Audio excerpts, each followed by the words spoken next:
Oh my God. Okay.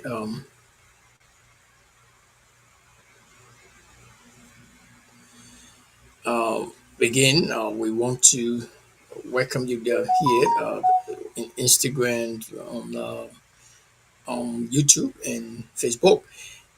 We are very excited about this Summit 2025. Is the Community Engagement Global Mission.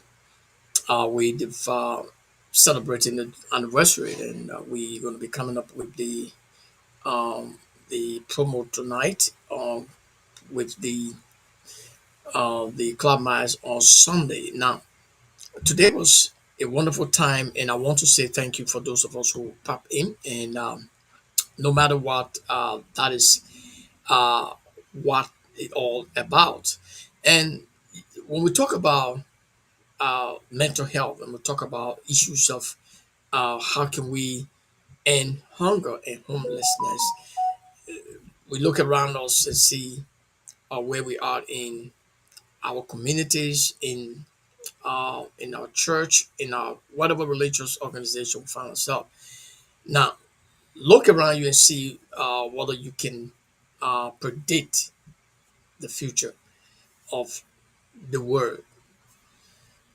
All of us will one day leave, right? And then ushering into another generation.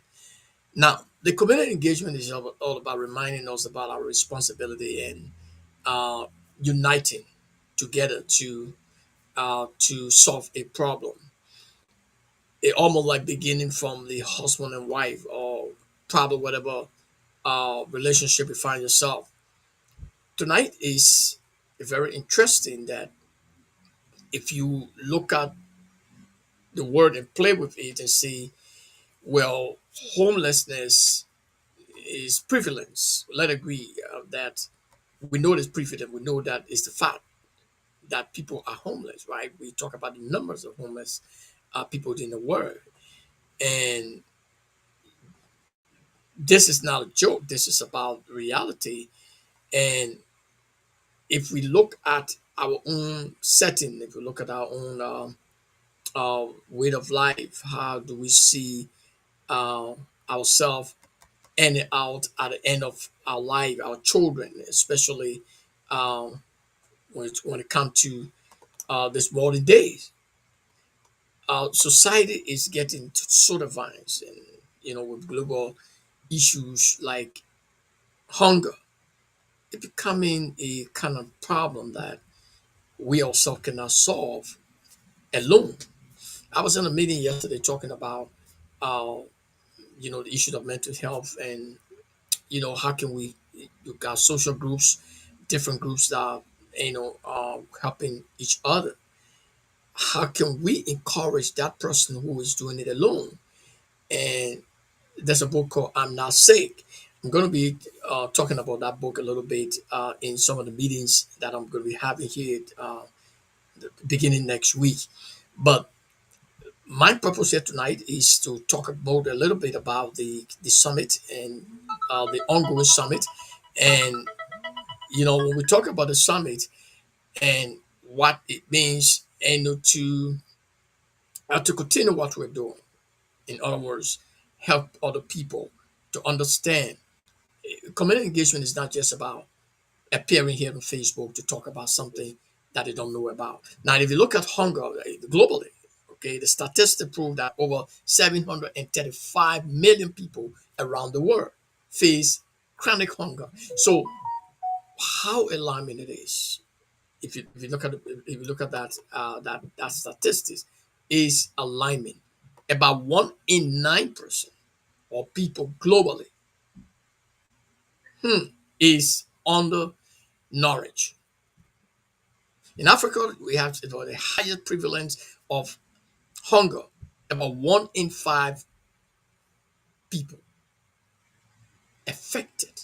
So to unite to end hunger is very important because um, if we don't unite to end hunger, it means it's going to be something that our generation will face, and they will not be able to solve that problem because of the already kind of increasing technology.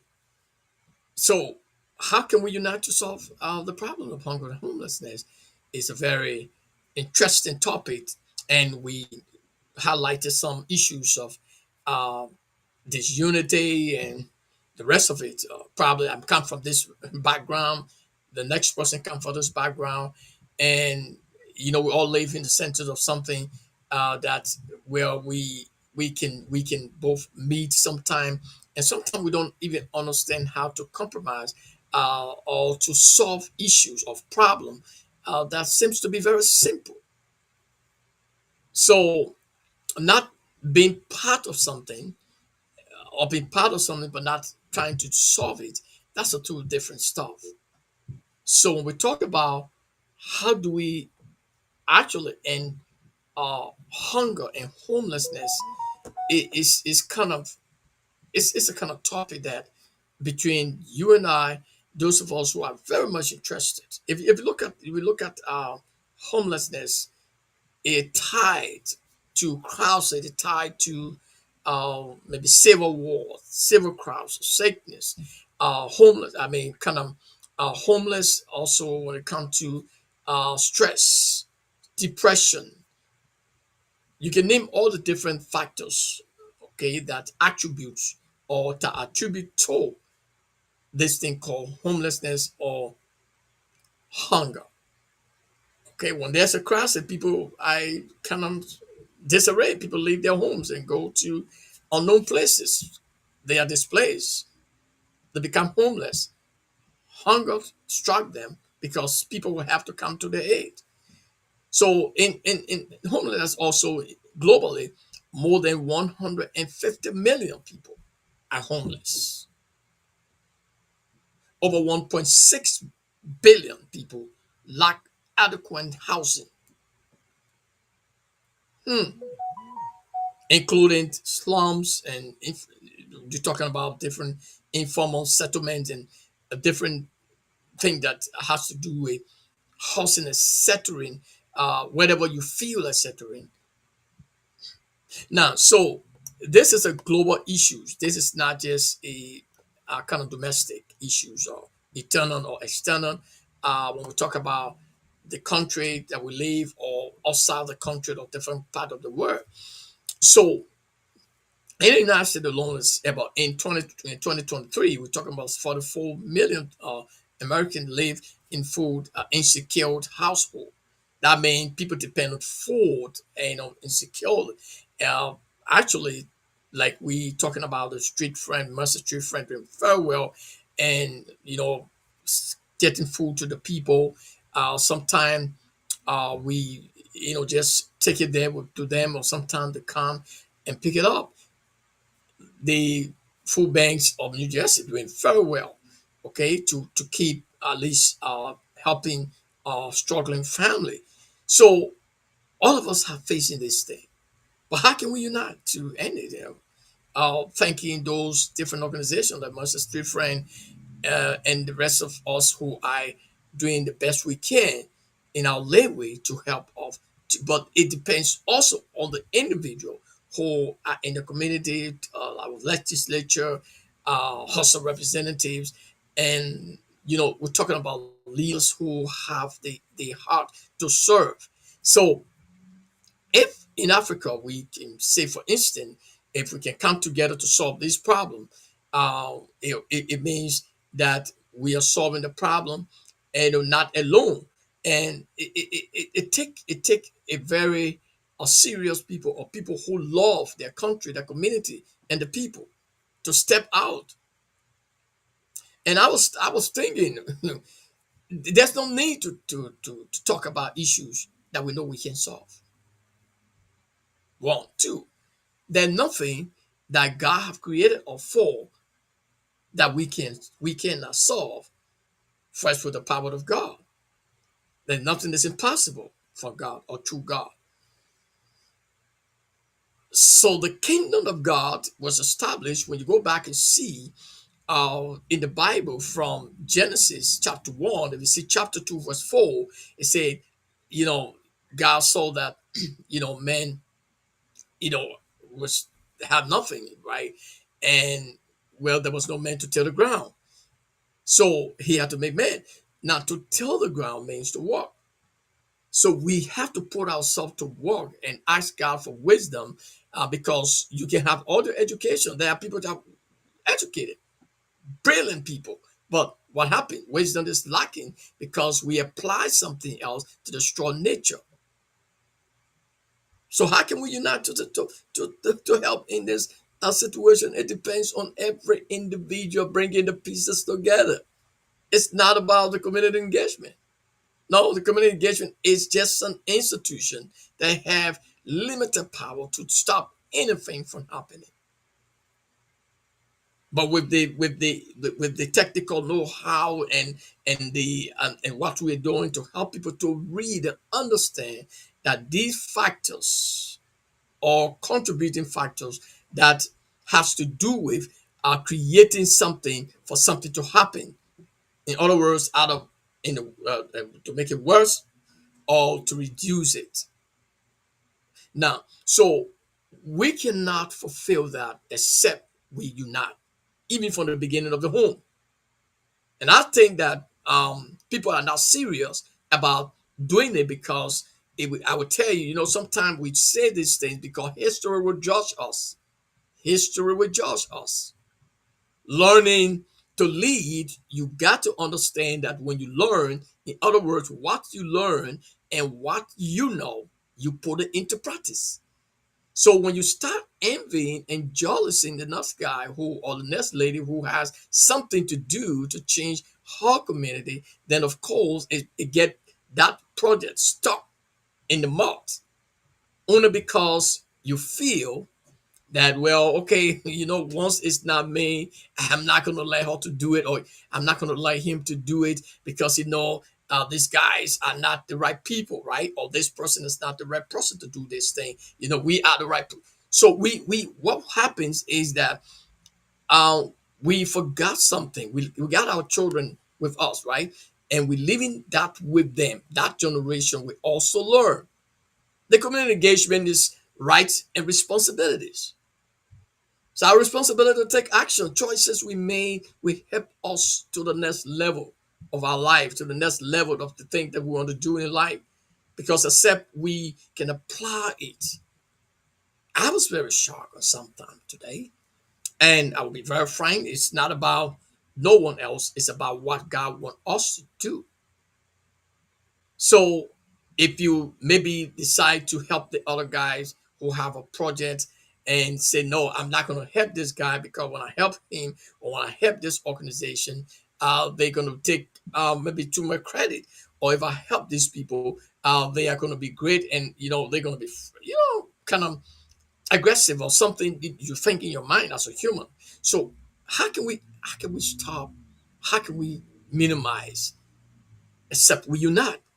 And those kind of attitude, narcissism, and trying to put stop to something that is good for the next community, of course, that is not unity, and it's going to stop the progress.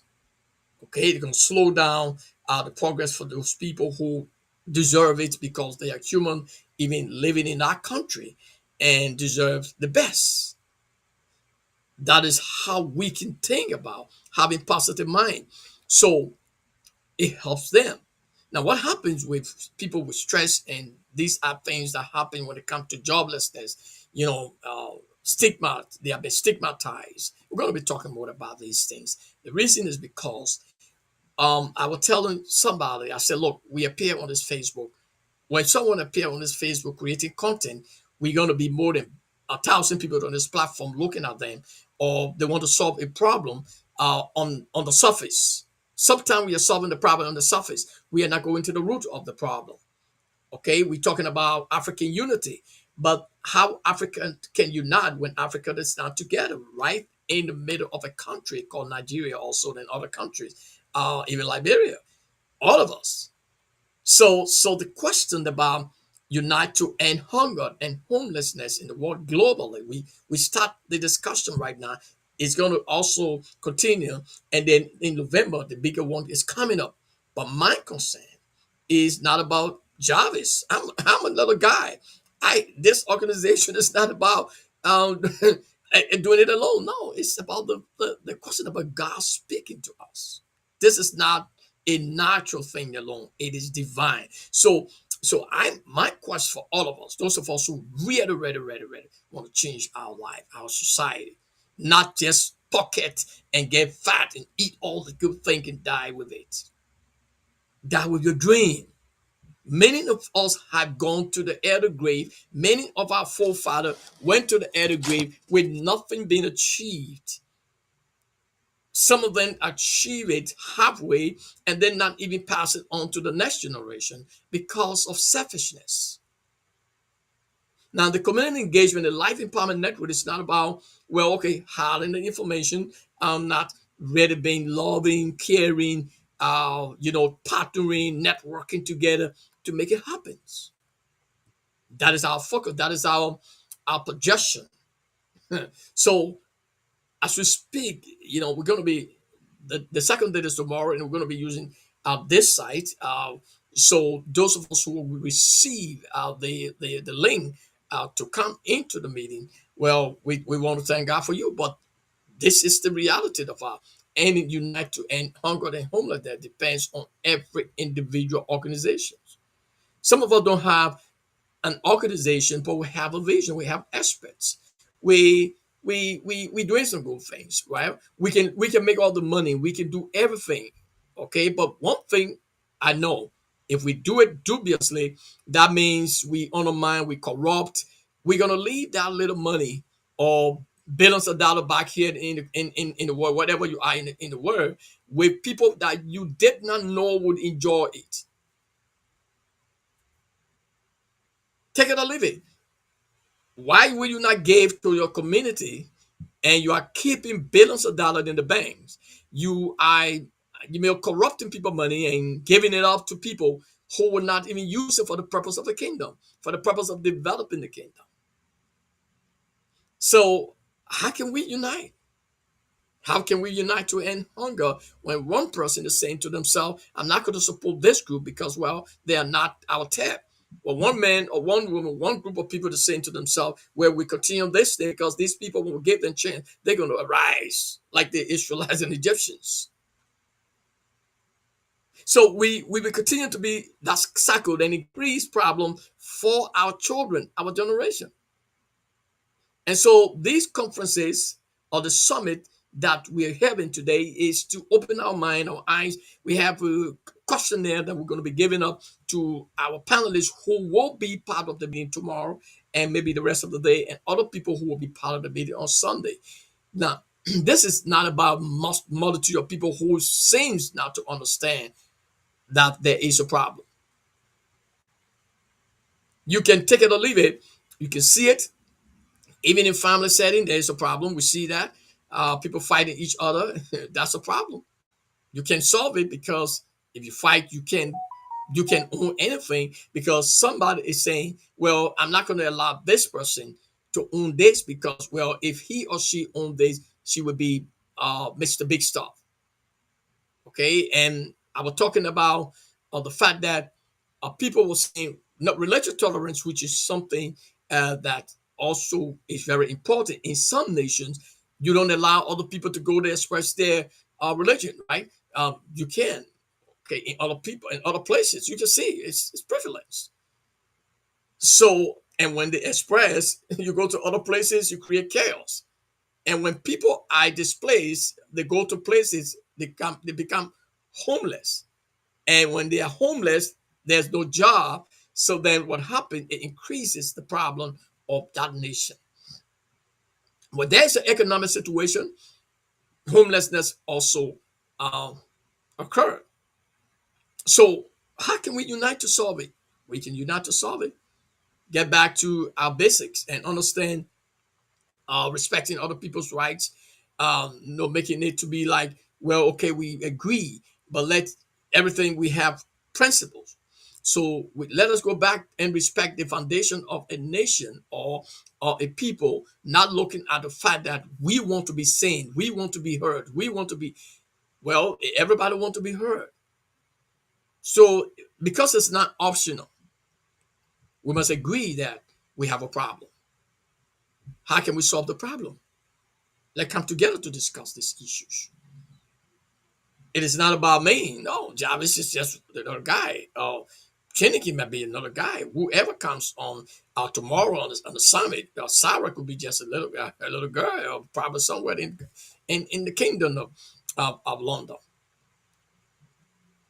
She doesn't have any access to what other people have. So what is God's discussing? So people will look down on something that is the reality of what we're saying only because, well, the thing in their own mind that they're going to live for 2,000 years.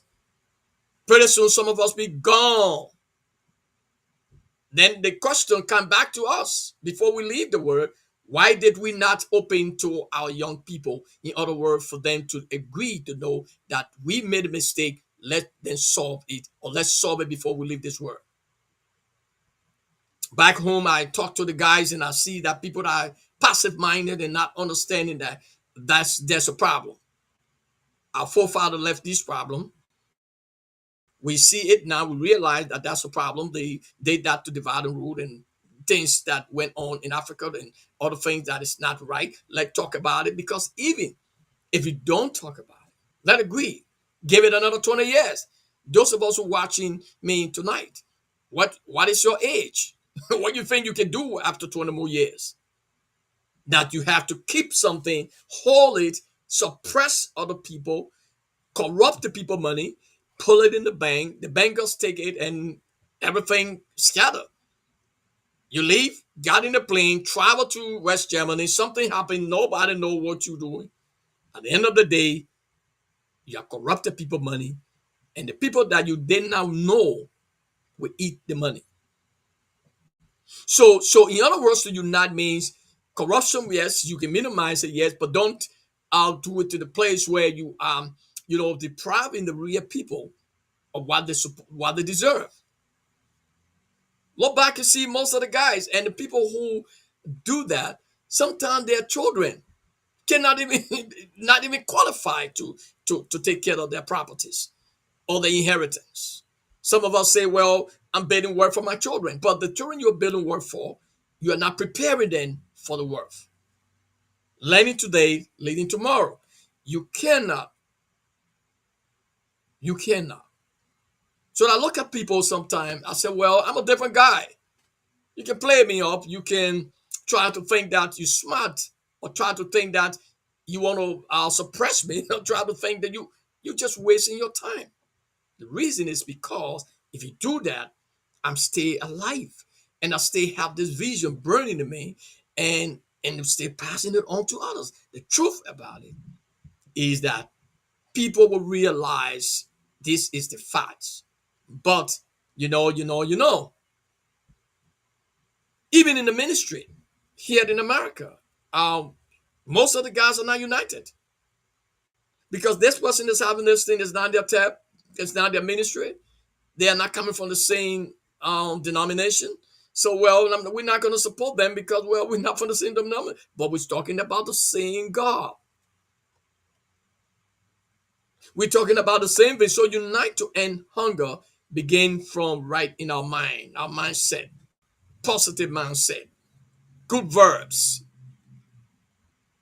So, I want to conclude by saying this tonight, and not to hide anybody, not to, to overlook anybody, but to say to all of us, we cannot end hunger and homelessness when we jealous, we envy, when we corrupt, we divide people. We cannot help that family. We cannot try to minimize, uh, you know, homelessness when these things are not put in order. We can dance, preach the best message, sing the best songs, going all over the place, acting big stuff, our sister big stuff, job is, and we can bluff. We can do everything we can, boast about our future, about the car we ride, the house we live. Everything remain right here. You're not carrying anything. So if you use that fund to suppress people and think that you are doing a good thing to yourself, you're doing it against your own children. And you be in your old age and see that the children that you are building those words for cannot maintain the word because the way you brought them up, they've when they were looking at you, they became worse because that is stress. That is they were so concerned about what will happen in this era where technology is advancing. When a group of people decide to be hate or to do something against other generation, their children pick it up from them, and their children want to do it to the next generation. That generation pick it up from them. So that is a cycle. You can unite to end hunger. You can unite to end homelessness because it becomes worse. And the end results is chaotic. Why? Because, well, somebody is thinking wrong about the next guy. We don't want for this group to succeed because if this group succeed, well, they are going to be famous or people will think that they're doing the best, which is a negative thoughts. we have negative verbs. People hold things negative. Narcissism. They believe in themselves. They believe in empowering themselves, then helping other people. So we cannot end hunger and homelessness in that manner. So I want to say, well, in this half hour of time that I'm, so excited about, well, people joining us in this fight. It is not about, well, Jarvis. It's not about community engagement. It's about the reality that we can only be together. We can only talk about it. We can only join Street Friend, Mustard Street Friend, and other organizations, no matter what barriers that was set in whatever it is. Let us not set barriers to change people's life, to make people to feel happy every day. This is our responsibility as leaders, um, community dwellers, pastors, and leaders, and we see people are falling every day.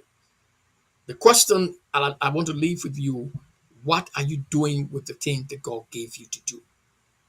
Have you decided to dust it back on the wayside? And well, think that somebody else going to pick it up and do it? Well, you got to start keep the ball rolling. What we are doing here, we are setting a principles, we are setting a foundation that others begin to look up to one day and say, oh, I can remember Jarvis, and they have a group called community engagement to talk about this stuff. And we played don't care years and think that it was something that we were just talking. That is the problem now we are facing today. So, rights and responsibility. Our responsibility is to take action. We have rights. Okay, we make choices. I make choice to get married to somebody, and so that's my choice. I like because this person gave me the thing that I really needed, and we like enjoy ourselves, right? And when the consequences come, because I choose to do that, and something happens, I shouldn't blame my parents because I make that choice. Okay, my responsibility is to make good choice. Your responsibility, if you go to election to elect somebody, elect the leader that will lead you to help you to change your community. It is not about the name of the person, the influence of the person. It's about the character, the integrity, and the preparedness of this person in order to lead. So again, we talk about these issues. It is our responsibility, and nothing can stop us. Why? Because we think that it will help somebody who want to be helped, who want to listen, who want to understand their role as leader, or I as a child, or as a beginner. So I want to thank God for all you guys who think and want to follow us, want to listen to us. Well, those who want to be honored, those who want to be recognized, we're going to recognize on a Sunday. We are not going to recognize people who really feel that, well, these guys are insignificant. I don't need this recognition, right? So let me say something before I close today. Look, listen to me, man. This is not about fighting, struggling. We are just struggling for nothing on this planet because we're going to leave it as aside in it. And at the end of the day, we all will be somewhere giving our answering some question to God, or else we might be thinking, why did we not unite when we was down there? So I want to again call on all the people who are organizational heads, community leaders, young people. This is a time to come together and learn, and a time to education is also empowerment. And if you look at the Bible, the entire the manual, you understand that if you don't read the manual of the Bible, actually you are not going to understand God's will for your life. So God wills for us to prosper. It's not evil. It's to give an unexpected end. So as I conclude, as my time of motivation tonight, I want us to understand something, that this whole summit is all about taking not only community engagement to the next level. Community engagement is going, because this is just a summit that have to help you to understand from the perspective of, even if you look at the manual, they think that the questionnaire and answer those questions why we are talking about these issues, then you will realize that we all have a problem. Until we can come together to solve that problem, envy will carry us, jealousy will take us down, not, but by burden and not wanting for this person to earn, subject this guy or this person, suppress them, don't make them to go up, because when they go up, they become wise, right? But we forgot to know that they have expertise that more than your children or your generation or their generation need help from you, and you're trying to put the help one side and think you're doing good for yourself. At the end of the day, your children would not even be able to achieve it or to do the work for the next generation, because they will not qualify. So let us look at the facts and let us not ban it. We will ban it. People would not appreciate you for what you do for them. Don't worry about that. When time comes, sometimes not everything is not bread and butter. Sometimes you got to struggle to get somewhere, but we got to fight to do it not on our own. People will deceive us. Forget about those people that deceive us.